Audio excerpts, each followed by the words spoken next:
Merci d'être venu. J'ai pas oublié le principal, c'est bon.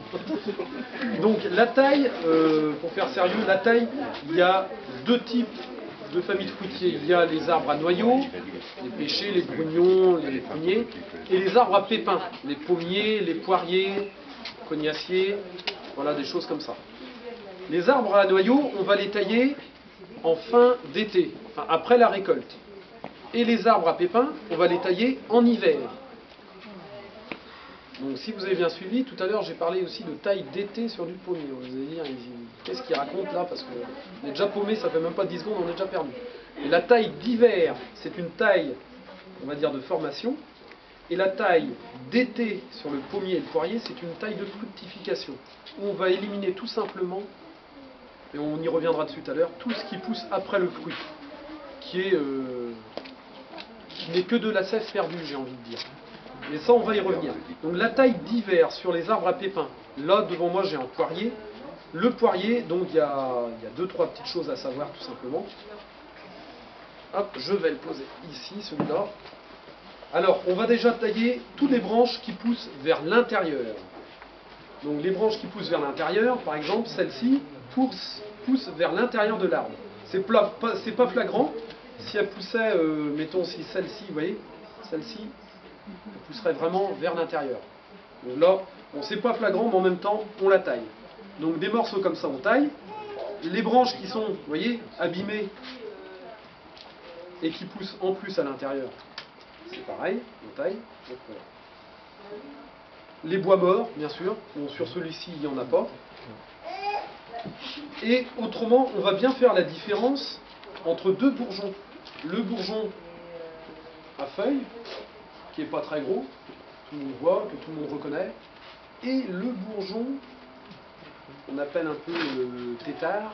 Là, c'est un bourgeon que vous voyez, qui est boursouflé, hein, qui est, on va dire, en amont, c'est un peu boursouflé, vous voyez. Donc là, il est un petit peu plus gros. Celui-là, il va porter des fleurs au printemps prochain, donc des fruits. Celui-là, si vous coupez là, ah, vous avez tout faux parce que vous avez taillé les futurs fruits. Donc l'idée, là, en ce moment, bon, celle-là, bah, vous voyez, c'est pareil, on va la tailler. Dans l'idéal, il faut la tailler. Celle-là, elle pousse quand même vers l'intérieur. Donc toujours pareil, on taille, mais on aère aussi l'arbre, en fait. Vous allez vous dire, ah bah il taille des belles pousses. Oui, mais en même temps, ces pousses, vous voyez, qui poussent vers l'intérieur, s'il y en a une autre qui pousse vers là, elles vont se croiser. Et si vous en voyez aujourd'hui des comme ça, il faut les tailler également. Parce que toute branche qui va se croiser va provoquer un frottement. Le frottement, ça va provoquer une blessure, donc des risques de maladies, de parasites et compagnie. Donc ça, on taille, c'est pareil. Et les nouvelles pousses, ça c'est la pousse de l'année, on voit bien, hein. On ne va pas la tailler trop sévèrement. Là on voit bien, ici, on a les futurs fruits. Donc cette année, il a préparé ses bourgeons à fleurs pour fleurir au printemps prochain et donner les fruits l'été prochain. On voit bien. Là par contre, au-dessus, là je vais tailler ici. Vous voyez? En fait, j'épointe juste un peu. Pourquoi tailler là si je peux conserver un peu de futurs fruits? Là on a 1, 2, 3, 4. À 4, voire non, pas celui-là. Peut-être celui-là, on ne le reconnaît pas encore, mais il y a 4 endroits où on va avoir des fruits. Donc ces 4-là, il faudra en laisser que 2. Même si vous avez un bourgeon à fruits tout au bout? Même si on a un bourgeon à fruits tout au bout, bien sûr. Parce que celle-là, elle était vraiment mal placée, elle poussait vers l'intérieur. Mais c'est vrai que ça fait un peu mal au cœur de tailler, mais c'est nécessaire. Parce que pour ceux qui n'ont pas un jardin trop grand, si vous ne taillez pas aujourd'hui, vous faites que reporter le problème. Dans 1 an, dans 2 ans, dans 3 ans, puis un beau jour, bah, il est grand votre arbre. Donc finalement, c'est au collet qu'on coupe. C'est plus la branche qu'on coupe. Donc aujourd'hui, on est plutôt sur une petite taille très gentille, là, on va dire. Vous voyez? Là, on va répointer un peu. Si je taille trop sévèrement, qu'est-ce qui va se passer? Plus je vais couper court, plus la plante va repousser vite et long. Plus on va avoir des pousses vigoureuses. Et c'est pas ce qu'on recherche.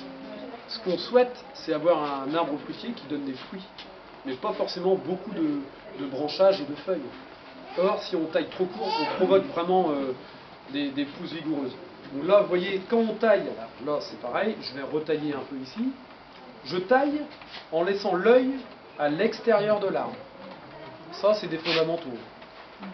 Là, vous voyez, hop, toc, on va retailler. Bon, là, j'ai pris, c'est vrai, un arbre qui n'a pas fait des grandes pousses. Tout à l'heure, on va prendre un espalier. On a quelques pousses vigoureuses qui n'a pas été taillé depuis plus d'1 an. Donc ça peut être intéressant pour ceux qui loupent éventuellement une taille ou deux de temps en temps. C'est vrai que ça arrive pas. Voilà. Oui, il faut tailler chaque année, c'est ça, logiquement. Alors, un pied en espalier, oui.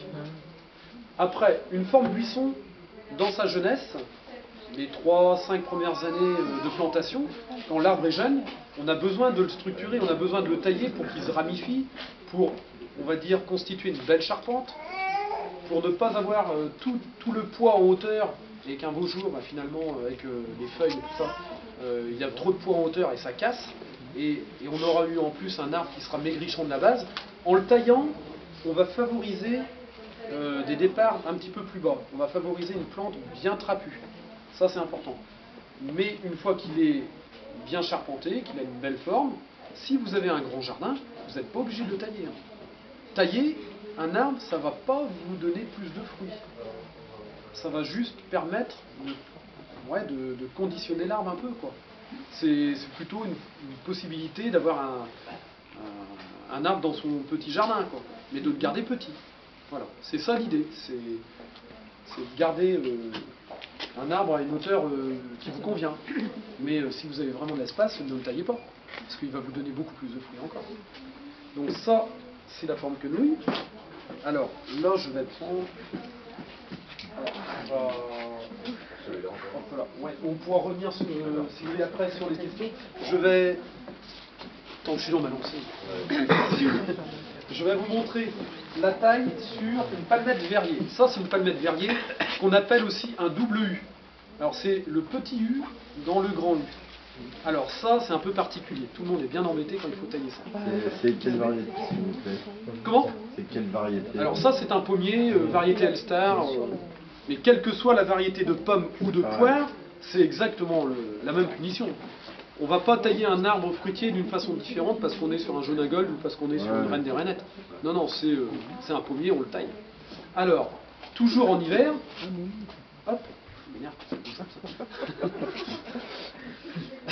alors celui-là, il y a eu une taille de loupé l'année dernière. Et ça, c'est quand même un petit peu embêtant. Alors, ce qu'on va faire, il faut que l'arbre, si vous voyez, là, en général, on laisse à peu près ça, maximum. 2 cm, 3 cm, mais c'est un maxi. Donc là, forcément, quand vous avez des flousses comme ça, il faut les tailler. Quand on a qui font des comme ça. Il faut les tailler aussi. Alors, vous voyez, ici, là, il y a une pousse qui va croiser une autre. Donc finalement, c'est comme sur le quenouille de tout à l'heure, on va la tailler.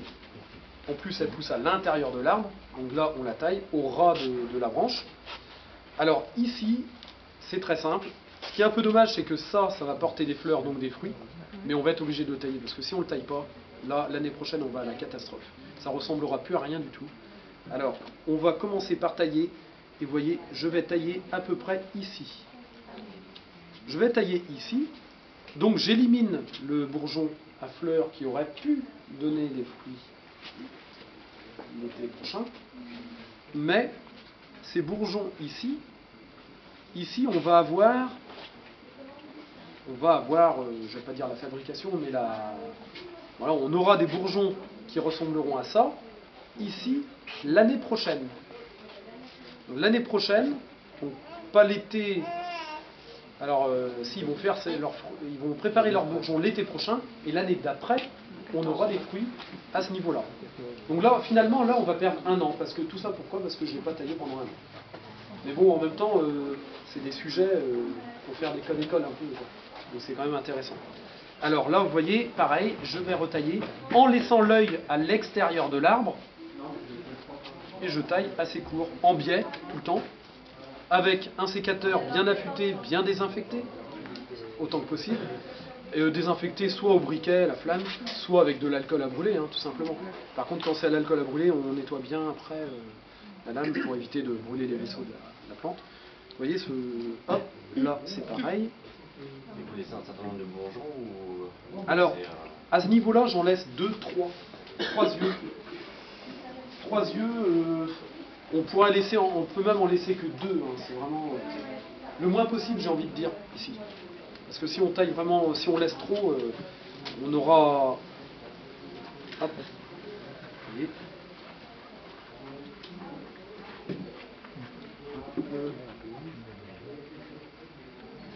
Alors, il y a des endroits, c'est pas évident. C'est pas toujours facile, le bourgeon se prête pas comme on souhaite. Alors c'est pareil, la hauteur, bon après c'est une question d'esthétique. On va le tailler à la hauteur qu'on a envie, quoi. À la hauteur, surtout là, vous voyez, je suis quasiment au même niveau que le terreau à peu près. Le terreau est, enfin, je suis un tout petit peu en dessous. Mais vous voyez, moi j'ai envie de dire, on taillerait à peu près à cette hauteur-là, quoi. Un espalier, c'est à peu près ça. Donc une fois, j'ai pour habitude de détailler une fois qu'ils sont bien palissés, bien droits. Si on veut être vraiment maniaque, on met un niveau éventuellement, ou une ficelle. Et là, vous voyez, je vais tailler là. Alors, en fait, il faut aussi que les... Alors là, c'est dommage, parce que regardez. Voilà. Mais bon, vaut mieux tirer un trait dessus, cette année. Hop. Alors là, je peux tailler. Hop, ici.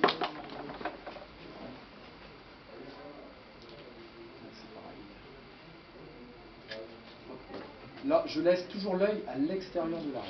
Hein, si je laisse l'œil à l'intérieur de l'arbre, je vais favoriser la reprise vers l'intérieur des branches. Et puis, c'est des branches qu'on va couper l'année prochaine, donc c'est inutile. Voilà. Hop. Alors là, vous voyez, ça c'est là l'erreur fatale. Là, j'ai envie de retailler tout de suite. Vous voyez. Là, je taille ce que j'aurais dû tailler l'année dernière. Donc c'est du gâchis un peu. Là. Voilà. C'est clair. Hop.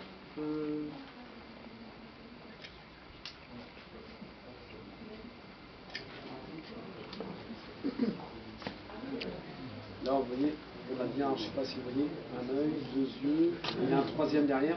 Finalement, vous voyez, sur ça, j'ai déjà 3 voire 4 yeux. Quoi. On ne va pas le mettre, on coupe très très court. Hein,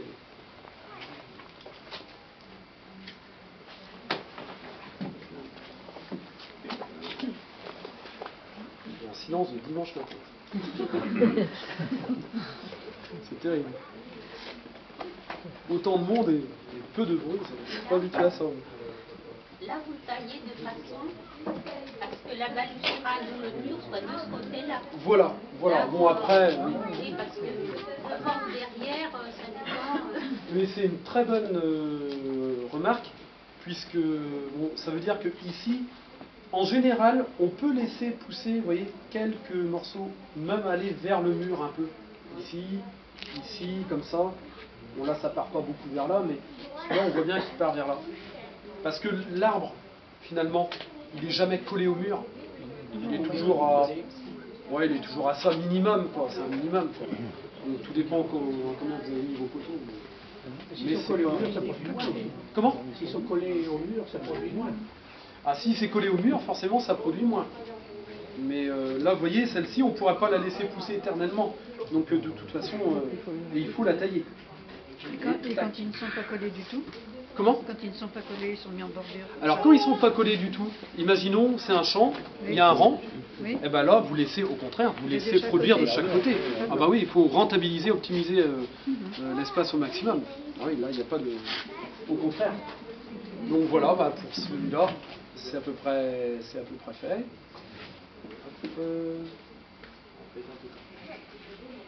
Vous avez remarqué que des fois je coupe, je tourne mon sécateur.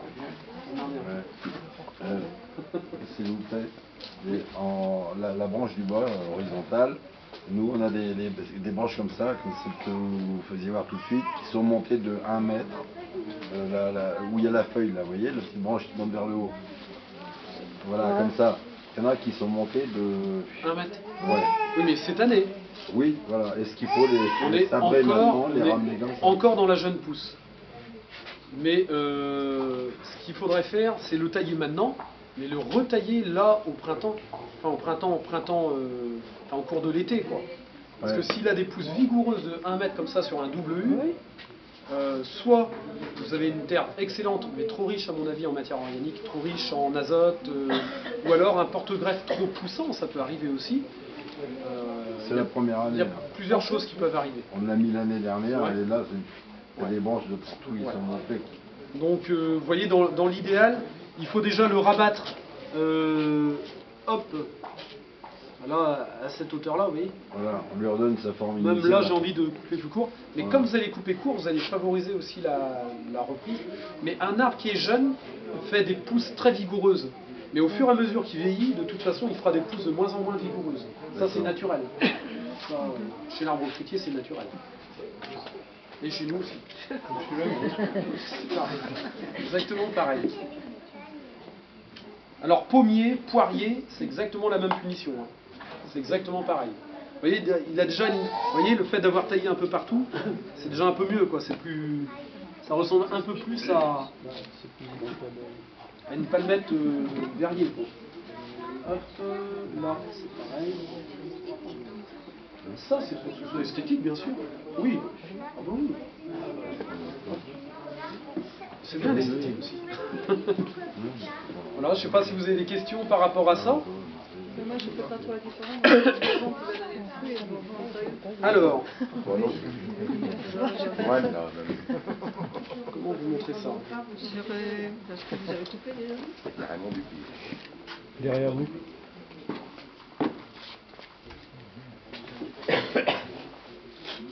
Alors, vous voyez ici, là, on a un bourgeon qui est assez, j'enlève la feuille. On a un bourgeon qui est assez gros ici. Ça va vous donner des fleurs pour l'été, enfin le printemps prochain, donc des fruits. Là, c'est pas flagrant sur celui-là. C'est pas flagrant sur celui-là. Vous avez coupé derrière vous. Autrement, ici, sur celui-là, c'est plus flagrant. Hop. Vous voyez, ici, sur celui-là, là, on a les bourgeons qui vont porter les fleurs. Et là, on a un bourgeon qui va porter des oui, voilà, tout à fait. Tout à fait. Des feuilles. Vous voyez là, on voit bien la différence. Ah oui, là, d'accord. Là et là. Ça, c'est les feuilles, là, c'est la fleur. Ouais, ouais.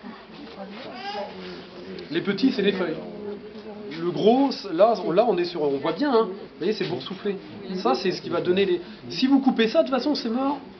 Vous n'aurez pas de fruits. Voilà. Quand il y a une branche qui est un petit peu abîmée aussi, ça mérite d'être taillé quand même. Ça peut être pas mal. Quand on vient d'acheter un fruitier, il est déjà taillé en général ou... Alors, Quelque chose à faire, ça dépend. Moi, quand je vends un arbre fruitier, je le taille. Enfin, quand il est jeune et qu'on a, par exemple, alors, excusez-moi, je vais juste attraper derrière vous un pommier, par exemple. Juste un pommier. Hop.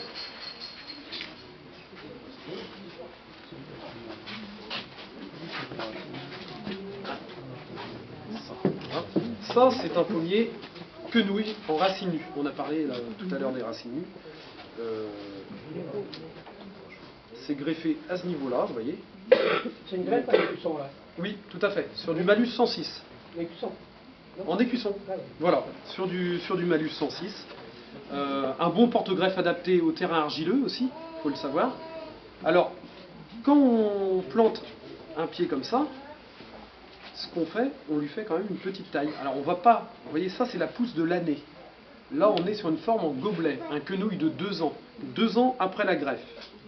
Alors la première année ça nous a donné une seule branche, donc c'est un sion, qu'on a taillé à cette hauteur-là, et qui s'est ramifié la seconde année, qui nous donne un quenouille de 2 ans. Alors le quenouille de 2 ans, aujourd'hui on va le rabattre, et vous voyez, je retaille à peu près la moitié de la pousse. La moitié de la pousse, en laissant l'œil à l'extérieur, toujours pareil, en lui donnant une forme sympathique, mais je ne vais pas le tailler plus court. Vous voyez, ici, hop, ce sera un maximum, bon à peu près, on n'est pas au centimètre près non plus. Donc si je le retaillais plus court, c'est comme sur les autres arbres, je favoriserais énormément de repousses et de pousses trop vigoureuses. Donc là on serait dans le faux. Là, je vais le retailler à peu près ici. Là, on peut tailler, voire un peu plus bas. C'est pas... Et là, on voit très bien que ça va déjà faire... Vous voyez, là, on est sur des bourgeons à fleurs pour le printemps prochain. On voit bien la différence. Il va falloir des feuilles finalement. Comment ?